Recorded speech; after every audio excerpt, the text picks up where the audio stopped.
Please come out of this cost.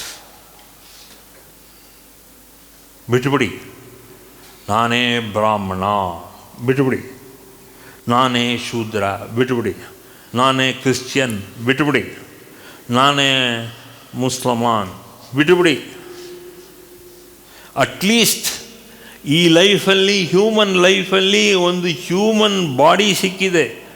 So you make sure that you are only evolving in that human zone itself. Don't think you are great. You are not great. As long as you start practicing ahimsa and as long as you start practicing unconditional love, then over a period of time you will become great. Till the time you cannot understand your own human body, neither you cannot understand the human mind. But one thing you can understand, you have the human consciousness. Give value to the human consciousness, that Chetana. That is what we have now understood from Kagga's perspective of DVG. Our Chetana, that is life's perspective. That is the consciousness. ಚೇತನ ಅಂದರೆ consciousness. ಆ ಚೇತನಕ್ಕೆ ನೀವು ಬೆಲೆ ಕಟ್ಟಿ. Forget you are a Brahmin or a Muslim or a Christian or you are a Shudra. Forget it. Come out of that zone. Okay, ಅದನ್ನು ನೀವು first install yourself inside you. Then you are wonderful, you are great, you are big. No doubt. You practice it. This is the new satsang I am going to give you in this new ashram. Change your perspective. Behave yourself in the divine zone called as the divine consciousness. Behave yourself. ನಡತೆ, ನಡೆ, ನುಡಿ, ನಡವಳಿಕೆ ಅದನ್ನು ಈ ಕ್ಷಣದಿಂದನೇ ಬದಲಾಯಿಸ್ಕೊಂಡು ಮಾಡಿ. At least ಒಂದು ವಾರದಲ್ಲಿ ನಿಮ್ಮಲ್ಲಿ ಒಂದು ಪರಿವರ್ತನೆ ಬರುತ್ತೆ. ಆ ಪರಿವರ್ತನೆ ಬರ್ತಿದ್ದಂಗೆ ಮೋಕ್ಷತ್ವದ ಅನುಭವ ಶುರು ಆಗತ್ತೆ. Why are not getting it? Because of the small factors in life. So you should understand your self. ಬಿಟ್ಟಾಕಿ ಇದನ್ನು. At least you bless your self. At least ನಿಮ್ಮ ಮಕ್ಕಳು ನಿಮ್ಮಿಂದ ಒಂದು ಹ್ಯೂಮನ್ ಬಾಡಿ ಪಡ್ಕೊಂಡಿದ್ದಾರೆ. At least they have earned the consciousness of through a human body. ಅದನ್ನು ನೀವು ಮಹತ್ವ ಕೊಡಿ, ಅದಕ್ಕೆ ಬೆಲೆ ಕೊಡಿ, ಅದಕ್ಕೆ ತುಂಬ ಇಂಪಾರ್ಟೆಂಟ್ ಅನ್ನೋ ವ್ಯಾಲ್ಯೂ ಕೊಡಿ. Then you will understand different values of life. ಇಲ್ಲ ನಾನು ಹಿಂಗೆ, ನೀನು ಹಿಂಗೆ, ನಾನು ಪೆದ್ದ, ನಾನು ಮೂರ್ಖ, ಅದೆಲ್ಲ ಬಿಟ್ಟಾಕಿ. Please don't think you are great as you are a Brahmin. Sorry. Don't think you are great because you are a Christian. Sorry. As long as you are operating in the divine zone, the human body has given you so much of divinity in you. ಅದನ್ನು ನೀವು ಮೆಚ್ಚಿ. ಈ ಮಡಿ ಮೈಲ್ಗೆ ಎಲ್ಲ ಬಿಟ್ಟುಬಿಡಿ. You have got a human body. ಆ human ಬಾಡಿನ ಅದಕ್ಕೆ ಏನೇನು ಬೇಕೋ ಅದಕ್ಕೆ ನ್ಯಾಯ, ನೀತಿ, ಧರ್ಮ. What is nyaya? Do justice to this body. ನ್ಯಾಯ ಅಂದ್ರೇನು? Do justice to this existing human body of your self. Do justice. Is my religion giving me injustice or teaching me wrong values in life? So ನನಗೆ ಸಾಕಷ್ಟು ತಪ್ಪು ಕಲ್ಪನೆ, ತಪ್ಪ ರೀತಿ ನೀತಿ ಧರ್ಮನ ಹೇಳ್ತಾ ಇದೆಯಾ? ಅದು ನೋಡಿ. Then you evaluate your self. ಅದನ್ನು ನೀವು ಎವ್ಯಾಲ್ಯೂಯೇಟ್ ಮಾಡಿಕೊಂಡಾಗ then you proceed in that direction. ಆ ಡೈರೆಕ್ಷನಲ್ಲಿ ಪ್ರೊಸೀಡ್ ಮಾಡಿ. ಆಗ ನಿಮಗೆ ವ್ಯಾಲ್ಯೂಸ್ ಗೊತ್ತಾಗುತ್ತೆ. If you don't understand me, you have to value your self consciously without ಈಗೋ.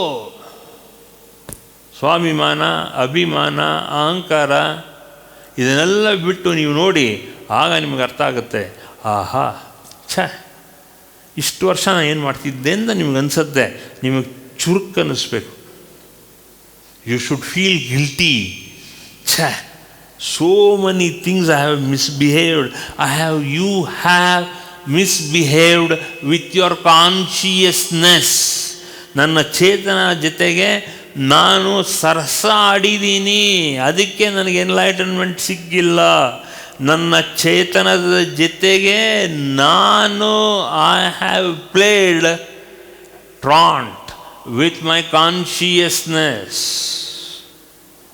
ಸುಮ್ಮನೆ ಅಜ್ಞಾನದಿಂದ ಅಧರ್ಮ, ಅನೀತಿ ಇದನ್ನೆಲ್ಲ ಇಟ್ಕೊಂಡು I have played mischief with my consciousness. ನನ್ನ ಚೇತನದ ಜೊತೆಗೆ ನಾನು ಹುಚ್ಚಾಟ ಆಡಿದ್ದೀನಿ.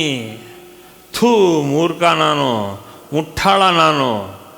ಆ ಥರ ಸಂಕಲ್ಪ ಪೂರ್ತಿಯಾದಂಥ ಒಂದು ಚೇತನ ನ್ಯಾಯ, ನೀತಿ, ಧರ್ಮದಲ್ಲಿ ನಿಮಗೆ ಎಷ್ಟು ಅನ್ಯಾಯ ಆಗಿದೆ ಅನ್ನೋದು ನೀವು ಅರ್ಥ ಮಾಡ್ಕೊಳ್ಳಿ. ನಿಮ್ಮ ಅಹಂಕಾರ ನಿಮಗೆ ಅರ್ಧಕ್ಕರ್ಧ ಅನ್ಯಾಯ ಕೊಟ್ಟಿದೆ.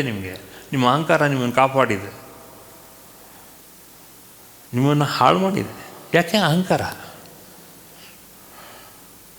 ಇಲ್ಲೊಬ್ಬ ಮನುಷ್ಯ ಇದ್ದಾನೆ ಎದುರುಗಡೆ, he is talking sense. Why am I not talking sense? Instead of talking sense, what am I doing? Am I talking nonsense? ಅದನ್ನು ತಿಳ್ಕೊಳ್ಳಿ. ನೀವು ಈ ರೀತಿ ನಿಮಗೆ ನೀವೇ ಉತ್ತೇಜನ ಕೊಟ್ಕೊಳ್ಳಿ. You should understand what a nonsense are you are not.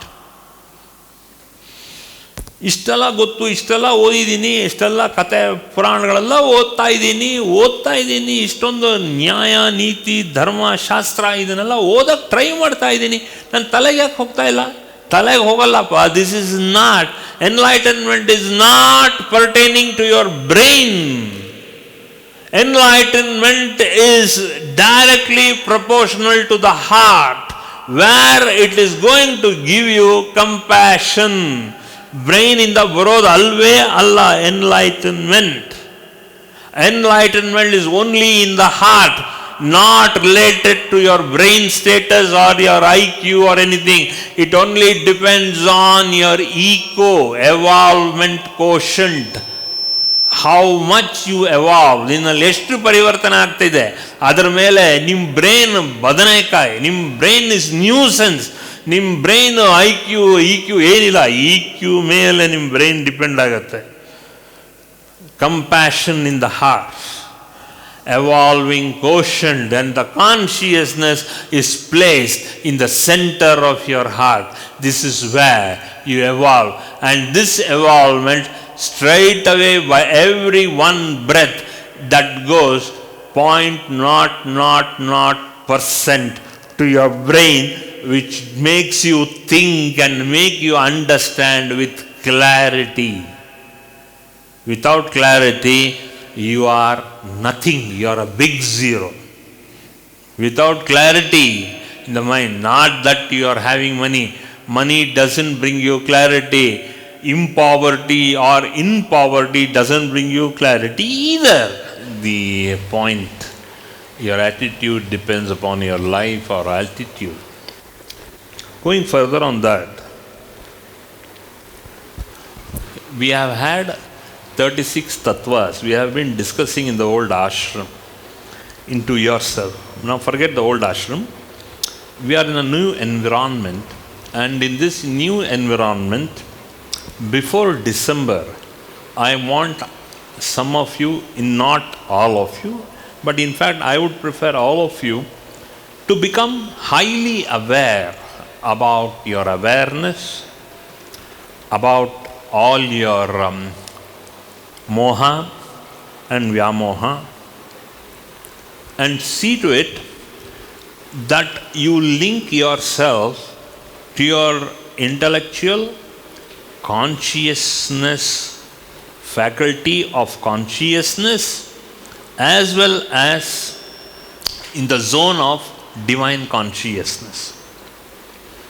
ಇದರ ಕಡೆಗೆ ನೀವು ಹೆಚ್ಚೆಚ್ಚು ಪ್ರಯತ್ನ ಮಾಡ್ತಾ ಬಂದಾಗ ನಿಮಗೆ ತುಂಬ ಒಂದು ಅನುಭವ ಶುರು ಆಗುತ್ತೆ. Because what I want see to you is I want to make it understand in you that you are not having ಮುಮುಕ್ಷತ್ವದ ಅನುಭವ ಯಟ್ ಅನ್ನೋದು ನಂಗೆ ತಲೆ ಕೂತ್ಕೊಂಡ್ಬಿಟ್ಟಿದೆ. You have to now remove it.